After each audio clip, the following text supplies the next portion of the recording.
नमस्कार दोस्तों, penny stock की सीरीज में आप सभी का हार्दिक अभिनंदन है। दोस्तों आज हम लोग देखने वाले हैं 3 ऐसे स्टॉक जिसमें जो सबसे पहला स्टॉक है इसका फंडामेंटल बहुत ही तगड़ा है। तो सबसे पहले इस कंपनी को हम लोग टेक्निकल एनालिसिस करेंगे, उसके बाद से फंडामेंटल एनालिसिस करेंगे, क्योंकि इसका फंडामेंटल इतना बढ़िया है हम चाहे जहां पर भी बाई करें हमें डरने वाली कोई बात नहीं है। दूसरा जो स्टॉक होगा उस दूसरा स्टॉक ऑलरेडी ब्रेकआउट कर चुका है, थोड़ा महंगा होगा लेकिन ब्रेकआउट वाला स्टॉक है और उसका भी फंडामेंटल बहुत ही तगड़ा, उसको भी देखेंगे। उसके बाद से दोस्तों कुछ और स्टॉक्स है उसको देखने की कोशिश करेंगे। तो जो सबसे पहला स्टॉक है आपके सामने, उससे हम लोग टेक्निकल एनालिसिस बाद में करेंगे लेकिन फंडामेंटल एनालिसिस पहले कर लेते हैं। तो फंडामेंटल एनालिसिस में सबसे पहले कंपनी का नाम देख लीजिएगा, लुहारिका मीडिया एंड इंफ्रा लिमिटेड। ये कंपनी हमें कई बार प्रॉफिट दे चुकी है और इस कंपनी को मैंने कई बार बाई करवाया हुआ है। जब भी बाई करवाया अच्छा खासा प्रॉफिट दिया है। अब हम लोग फिर से इस कंपनी के ऊपर फोकस करने वाले। मुझे ऐसा लगता है कि फिर से इसमें एक अच्छा खासा प्रॉफिट हमें मिलने वाला है। कौन सा लेवल होगा, फंडामेंटल क्या कहता है, उसको थोड़ा सा हम लोग समझने की कोशिश करते हैं। तो दोस्तों अगर आप इस वीडियो को नए देख रहे हैं तो एक बार चैनल को सब्सक्राइब कीजिएगा और एक बार लाइक जरूर कीजिएगा। ये फ्रेंड्स सबसे पहले फंडामेंटल में हमें क्या देखना होता है, सबसे पहले अगर कोई भी पेनी स्टॉक आप बाई करना चाहते हैं तो उसमें प्रोमोटर होल्डिंग का स्टेक देखिए कि प्रोमोटर होल्डिंग का स्टेक है कि नहीं। जिस कंपनी में प्रोमोटर होल्डिंग का स्टेक नहीं है उस कंपनी को हम लोगों को अपने पोर्टफोलियो में एज ए मेहमान की तरफ रखना, एज ए मेहमान की तरफ रखना है। मतलब कि जो मेहमान आते हैं उनको हम लोग अपने घर में 2-4 दिन 1 हफ्ते तक बहुत सेवा करते हैं, उसके बाद से उनको विदा कर देते हैं। तो उसी तरह से हमें मेहमान की तरह ही रखना है। जिस कंपनी का फंडामेंटल खराब हो उसको, लेकिन जिस कंपनी का फंडामेंटल बढ़िया है उसे घर की तरह पोर्टफोलियो में सजा के रखना है ताकि आगे चल करके वही स्टॉक एक हमें अच्छा खासा प्रॉफिट दे। तो दोस्तों इसमें प्रोमोटर होल्डिंग का स्टेक 51.5%। अब एक चीज़ और ध्यान रखना है कि अगर किसी कंपनी का प्रोमोटर होल्डिंग अच्छा है, ठीक ठाक है, तो दूसरा चीज़ आपको यहाँ पर ध्यान देना है कि उस कंपनी का जो क्या कहते हैं, यहाँ पर आप देखेंगे जो प्लेजिंग है वो प्लेजिंग कितना होना चाहिए, प्लेजिंग रहना ही नहीं चाहिए। अगर प्लेजिंग भी है तो 2-4% तक है, ठीक है, लेकिन बहुत ज़्यादा प्लेजिंग नहीं रहना चाहिए। तो दो चीज़ें। अब मान लीजिए यहाँ पर 51% तक का प्रोमोटर होल्डिंग का स्टेक है और यहाँ पर 100% तक का प्लेजिंग हो जाए तो फिर आप क्या करोगे, तो फिर फ़ायदा ही नहीं ना। प्रोमोटर होल्डिंग जब अपने स्टॉक को ही गिरवी पर रख दिया हो तो फिर फ़ायदा क्या है यहाँ पर प्रोमोटर होल्डिंग का स्टेक देख करके हमें। तो ये चीज़ें आपको समझ में आ गई। अब थोड़ा सा हम लोग आगे बढ़ते हैं और यहाँ पर समझने की कोशिश करते हैं कि इसका बुक वैल्यू कितना है। तो मोटा मोटी 1.5 रुपये इसका बुक वैल्यू है और 3 रुपये 41 पैसा कहीं ना कहीं इसका करंट प्राइस है। मतलब अपने बुक वैल्यू से 2.25 गुना तक ये ऊपर भाग चुका है। तो आगे भी भाग सकता है कि नहीं भाग सकता है, थोड़ा सा फटाफट इस कंपनी को देखिएगा, ठीक है। बहुत जल्दी जल्दी देखना है क्योंकि वीडियो हो जाती है बहुत बड़ी और आप लोग बोलते हो कि सर जी वीडियो छोटी होनी चाहिए। तो बैलेंस शीट पर आ जाइए और बैलेंस शीट पे आपको क्या दिख रहा है, बैलेंस शीट पे शेयर कैपिटल दिख रहा है, स्टैटिक है, ठीक है। रिजर्व किस तरह का होना चाहिए, रिजर्व अगर किसी कंपनी में है तो रिजर्व बढ़ना चाहिए, रिजर्व बढ़ रहा है। अगर बोरिंग की बात करें तो बोरिंग क्या होना चाहिए, बोरिंग मतलब कर्जा होता है, वो कम होना चाहिए। तो यहाँ पर बोरिंग कम हो रहा है, देख रहे हैं आप। तो ये सारा चीज़ें बैलेंस शीट में हमें दिख गया। प्रॉफिट एंड लॉस स्टेटमेंट पे आते हैं तो ईयरली का ये प्रॉफिट एंड लॉस स्टेटमेंट होता है दोस्तों। तो आप यहाँ पर सबसे पहले सेल्स को देख लीजिएगा, सेल्स ईयर ऑन ईयर बढ़ना ही चाहिए। इस कंपनी का सेल्स ईयर ऑन ईयर बढ़ रहा है। अगर हम लोग कंपनी के बॉटम लाइन पर आए तो नेट प्रॉफिट हमें देखें तो नेट प्रॉफिट भी कहीं ना कहीं ईयर ऑन ईयर ये कंपनी ग्रो कर रही है, आप इस कॉलम पर देख सकते हैं। तो यहाँ तक तो हम लोगों ने देख लिया। अब आ जाते हैं बिना देर के चार्ट के ऊपर।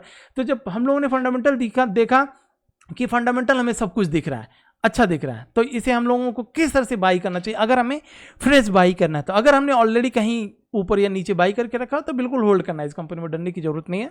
लो दिखाएगा फिर आपको एक हाई भी दिख जाएगा इस कंपनी में। तो दोस्तों अगर हम यहाँ पर इस तरह से एक सपोर्ट लगा लें, जो यहाँ पर ये सपोर्ट दिख रहा है ऑलमोस्ट 3 रुपये के पास, और यहाँ पर एक रेजिस्टेंस लगा लें, तो रेजिस्टेंस और ये सपोर्ट मान लीजिए हम यहाँ पर बाई करें, क्योंकि पेनी स्टॉक है जब निकलते हैं तो फिर चांस नहीं देते हमें बाई करने के लिए। इसलिए हमें कहीं ना कहीं गिरते हुए पर ही थोड़ा बहुत बाई करना पड़ता है ताकि जब वो ऊपर भागे तो हमें रिग्रेट ना करना हो कि काश मैंने बाई कर लिया था तो ये स्टॉक में इतना बढ़िया प्रॉफिट होता है। क्योंकि पेनी स्टॉक में आप सबको पता है जब एक बार अपर सर्किट मारना चालू होते हैं तो भैया मारते ही चले जाते हैं। तो ये कंपनी यहाँ पर 3 रुपये 41 पैसे और 3 रुपये के पास एक सपोर्ट है। अगर सपोज खुदा ना खासा हमने बाई किया और सपोर्ट यहाँ पर 3 रुपये के पास टूटता है तो फिर हमको यहाँ पर देखने के लिए मिलेगा 2 रुपये के पास भी। तो इसलिए यहाँ पर अगर हमें बाई करना है तो मात्र कितना बाई करना है, 75 रुपया ही लगाना है। अगर हम 100 रुपया लगाना चाहते हैं तो 25 रुपये लगाना है कि खुदा ना खासा अगर इस रजिस्टर इस सपोर्ट को तोड़ता है तो फिर 25 रुपये नीचे भी लगा लेंगे। लेकिन अगर यहीं से सपोर्ट लेकर के ऊपर चलता है तो ऊपर की साइड में अराउंड 4.5 रुपया 4 रुपये 50 पैसे के पास से एक रेजिस्टेंस है और ये टूटेगा तो फिर अपना ये जो अभी तक का हाई बना करके आया था इसको ब्रेक करके एक अच्छा खासा प्रॉफिट दे सकता है। तो इस कंपनी के ऊपर फोकस रखिएगा। दूसरी कंपनी के ऊपर आते हैं तो दूसरी कंपनी दोस्तों ये कौन सी आ गई, हिंदुस्तान कंस्ट्रक्शन। इसको नहीं देखेंगे, HCC थी। अच्छा ये देखते हैं हम लोग और IBC इस कंपनी का नाम है।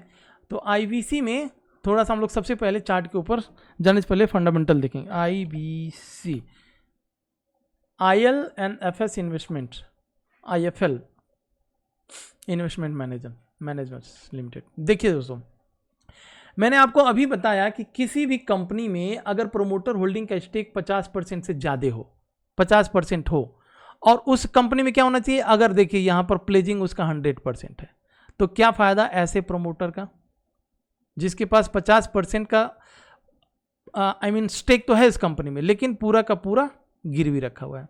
अब थोड़ा सा हम लोग आते हैं यहाँ पर देखते हैं कि इस कंपनी का, अच्छा इसे हम लोग किस तरह से लेना है अपने पोर्टफोलियो में, एज ए मेहमान, लेकिन कौन से प्राइस पर लेना है वो हम लोग बाद में देखेंगे। फिलहाल फंडामेंटल देख लेते हैं कि अगर इसमें एंट्री करते हैं तो चांस है प्रॉफिट के लिए कि नहीं है। तो दोस्तों आप अगर यहाँ पर डेट देखेंगे तो बिल्कुल ये डेट फ्री कंपनी है और रिजर्व की बात करेंगे तो 139 करोड़ का इस कंपनी के पास रिजर्व है।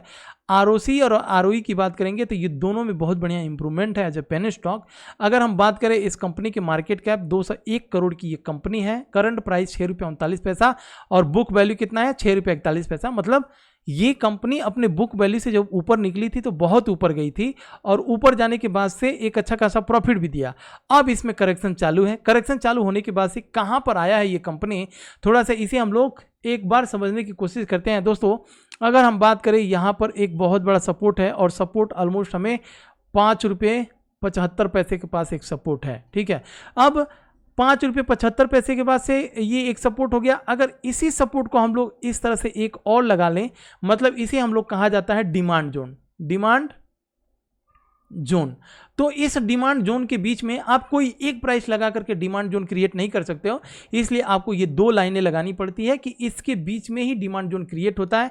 अब बाइंग प्राइस 5 रुपये 75 पैसे से लेकर के 6 रुपये 40 पैसे के पास इसका बाइंग प्राइस है और यहाँ से अगर ये स्टॉक फिर निकलता है तो एक अच्छा खासा प्रॉफिट हमें देने की प्रोबेबिलिटी रखता है क्योंकि ये अपने बुक वैल्यू के पास आ चुका है। और आगे रिसेंटली इसका अगर हम लोग हाई देखें तो 11 रुपये के ऊपर हाई बना करके आया था। तो अगर ये इसमें 4-5 रुपये भी दे देता है, हम जहाँ से 6, 4, 10, 3 रुपये भी अगर हमें दे देता है तो भी एक अच्छा खासा प्रॉफिट एज ए मेहमान की तरफ इस कंपनी में लेना है। लेकिन अगर आप डिमांड जोन पर बाई करना चाहते हैं, मतलब आपके पास ये डिमांड जोन हो गया तो इसमें एक ही बार में पूरे के पूरे 100 रुपये नहीं लगाने, हो सकता है ये नीचे के लेवल को भी टच करने आए तो 25 रुपया, फिर 25 रुपया, फिर 25 रुपया। अगर खुदा न खासा ये डिमांड जोन तोड़ भी दिया तो भी यहाँ पर हमने 75 रुपया लगाया, 25 रुपया रखना है ताकि और नीचे आ जाए तो यहाँ पर एवरेजिंग वाले ना, क्योंकि डेट फ्री कंपनी है, इसमें हमें डरने वाली बात नहीं है। इसलिए जब भी हम किसी डेट फ्री कंपनी में पैसे लगाते हैं तो वहाँ पर हमें एवरेजिंग करने में भी मजा आता है। लेकिन वही जिस कंपनी का फंडामेंटल पूरा का पूरा खराब हो उसमें एवरेजिंग करने से भी डर लगता है कि ऑलरेडी मैंने इसमें पैसे लगा करके रखा हुआ है और अगर एवरेजिंग करते हैं तो ये भी पैसा मेरे डूबने के चांसेस हो जाते हैं ज़्यादा। इसलिए फंडामेंटल अच्छी कंपनी है तो एवरेजिंग कर सकते हैं, नो डाउट एवरेजिंग करके रखिए। और तीसरी कंपनी अगर हम बात करें, यहां पर एक कंपनी को अगर आप मेरे VIP चैनल में हैं तो सबसे पहले दोस्तों टेलीग्राम चैनल पे आ जाइए और यहां पर अगर आप निफ्टी बैंक निफ्टी में ट्रेडिंग करते हैं तो मैंने अपने न्यू यूट्यूब चैनल का लिंक डाल दिया है। इसमें मैंने ऑप्शन चेन को रीड करके बताया है कि निफ्टी और बैंक निफ्टी में किस तरह से सपोर्ट और रेजिस्टेंस लगाया जाता है। तो ऑप्शन चेन आपको लर्निंग करने तो आएगा ही आएगा, उसके साथ निफ्टी और बैंक निफ्टी में सपोर्ट किस तरह से लगाया जाता है ये सारा कुछ आपको पता चल जाएगा। तो टेलीग्राम चैनल पे जा करके इस यूट्यूब चैनल को भी एक बार सब्सक्राइब कर लीजिएगा। और अगर आप मेरे वीआईपी चैनल में हैं, मतलब वीआईपी चैनल में ज्वाइन करने के लिए आपको क्या करना पड़ेगा, सिंपल सी बात है दोस्तों, आप डीमेट अकाउंट ओपन करना है और free of cost demat account open कीजिए। उसके बाद से मैं अपने वीआईपी चैनल में ऐड करूंगा, जहां पर आपको ये जो मोमेंटम दिख रहे हैं ना, ऐसे मोमेंटम हमने आज इसको बाई किया हुआ है, मॉर्निंग से ही बाई में है। और देखिए 105 पर आकर के अपर सर्किट दे चुका है ये स्टॉक। भले महंगा दिख रहा है, लेकिन अगर आप इसका फंडामेंटल देखेंगे तो चलिए फंडामेंटल देख लेते हैं। अब दोस्तों एक चीज़ ध्यान रखिएगा कि बहुत से हम लोग हैं जो अब्रॉड में, मतलब विदेशों में जाकर के नौकरियां करते हैं हम लोग, ठीक है। अब नौकरियां करते तो हैं, लेकिन क्या आपको पता है कि ऐसी भी कोई कंपनी है जो विदेशों में भेजती है लोगों को, सबका डेटा रखती है? ये कंपनी है। ये देखिए आरवी इनकॉन लिमिटेड 1987 में एक कंपनी बनी हुई थी। और देखिए value of clients in Indian and abroad, मतलब इंडिया से लेकर के बाहर तक ये जो है delivering world class engineering and man power outsourcing service, मतलब ये इंजीनियरिंग का काम तो करती ही करती है, साथ में मैन पावर को भी पूरे वर्ल्ड वाइड में इंडिया से भेजती है। इसीलिए मैंने बताया था कि हम लोग जाते तो हैं, चाहे कारपेंटर में जाएं, चाहे एसी में जाएं, चाहे बहुत सारे ऐसे जॉब है जो लेबर जॉब से लेकर के, चाहे हम इंजीनियरिंग में जाएं, आईटी सेक्टर में जाएं, किसी भी कैटेगरी में जाएं, वो पूरा का पूरा कार्यभार ये कंपनी संभालती है। और इसीलिए देखेंगे कि इस कंपनी में देखिए सबसे पहले मोमेंटम इसीलिए आ रहा है इस कंपनी में बहुत बढ़िया जबरदस्त, क्योंकि फंडामेंटल भी हम लोग यहां पर देख लेते हैं। देखिए बुक वैल्यू इस कंपनी का कितना है, 53.4, करंट प्राइस 105 आ गया, मतलब ये कंपनी अपने बुक वैल्यू से 2 गुना तक ऊपर जा चुकी है। वहीं स्टॉक पी की बात करें तो 12 रुपए। अब देखिए दोस्तों पेनी स्टॉक क्या होता है, पेनी स्टॉक में आप देखेंगे उसमें जो स्टॉक का पी होता है ना वो बहुत ज़्यादा महंगा हो जाता है। इसलिए महंगा हो जाता है क्योंकि उसका प्राइस अगर 2 रुपया भी ऊपर चला गया तो बहुत महंगी हो जाती है वो कंपनी, तो इसलिए। लेकिन जो कंपनी फंडामेंटल बढ़िया हो उसमें अब स्टॉक पी क्या है, मतलब इसका 12 रुपया 8 पैसा है स्टॉक का पी। इसमें आपको 1 रुपया कमाने के लिए ये आंकड़ा बताएगा कि 12 रुपया 8 पैसा आपको लगाना है 1 रुपया, ठीक है, अर्निंग करने के लिए, मतलब 12.8 पैसा आपको 80 पैसा इन्वेस्ट करना पड़ेगा 1 रुपये अर्निंग के लिए। अगर वहीं 30 से ऊपर हो जाता थोड़ी महंगी हो जाती, लेकिन अगर 10 से 30 के बीच में है तो वो से अच्छा कहा जाता। लेकिन बहुत सस्ती जो 2-4 रुपये हो जाए वो क्यों सस्ती हो गई, क्योंकि वो गई काम से, ठीक है। तो बहुत ज़्यादा सस्ती स्टॉक पी को भी हमें नहीं देखना है। तो ये चीजें हम लोगों ने देख लिया। अब फ्रेंड्स थोड़ा सा इस कंपनी को देखेंगे कि प्रमोटर होल्डिंग का स्टेक 73.5%, प्लेजिंग है नहीं इस कंपनी में। बात करें अगर डेट की तो 8.48 करोड़ कंपनी का डेट है, लेकिन रिजर्व की बात करें तो 64 करोड़ रिजर्व है, मतलब बिल्कुल एकदम डेट फ्री कंपनी हमें मिल गई। वहीं current assets minus current liabilities, ठीक है, बढ़िया है, तो सब कुछ तो हमें बढ़िया दिख गया। आइए हम लोग अब चार्ट के ऊपर आते हैं और चार्ट पर देखेंगे 105 यहां पर ब्रेकआउट हो चुका है। अच्छा दोस्तों अगर आपके पास एक्सपीरियंस नहीं है सपोज, तो प्रॉब्लम क्या होता है, मैंने बहुत सारा ये देखा हुआ है, 1 मिनट दीजिएगा बता रहा हूं आपको, डॉट इसको लाइन कर लेते हैं, ठीक है। तो 104, हाँ, जब भी कोई स्टॉक ब्रेकआउट होता है ना तो ब्रेकआउट पे पता होती है कंपनियों को यहां पर बहुत से लोग घुसेंगे, बहुत से लोग आज के ही डेट में एंट्री करेंगे, तो होगा क्या यहां पर, वो स्टॉक धीरे धीरे 1-2 दिन आपको यहां फंसा देगा, नीचे लेके आ जाएगा। और जब नीचे लेकर के आएगा तो लोगों को लगेगा कि ये फेक ब्रेकआउट है भाई, निकल, और जिस दिन वो निकलेंगे यही स्टॉक बहुत तेजी से ऊपर चला जाता है। क्या आपके साथ ऐसा हुआ है? अगर ऐसा हुआ है कमेंट बॉक्स में जरूर लिखिएगा कि जिस स्टॉक से आप निकलते हैं वही स्टॉक ऊपर भाग जाता है, और जब तक आप उसमें रहते हैं तब तक वो कंपनी क्या करती है, वहीं रहती है, भागती ही नहीं है कहीं। तो दोस्तों इसका भी समाधान है हमारे पास। मान लीजिए कल के दिन ये अगर नीचे खुलता है तो सिंपल सी बात है दोस्तों, एक बार में अपने पैसे किसी भी स्टॉक में नहीं लगाने। 100 रुपये का ही एग्जांपल मैं देता हूं, कल अगर गैप अप खुल गया तो मुझे लगता है ये अपर सर्किट में ही खुल सकता है। अगर अपर सर्किट में नहीं खुलता है, लोअर लेवल पे खुलता है, तो सीधा 25 रुपये बाई करना है। थोड़ा और नीचे आए 25, थोड़ा और नीचे आए 25, और फिर इस तरह से एवरेजिंग बाइंग हमारी 100 रुपये की हो जाएगी।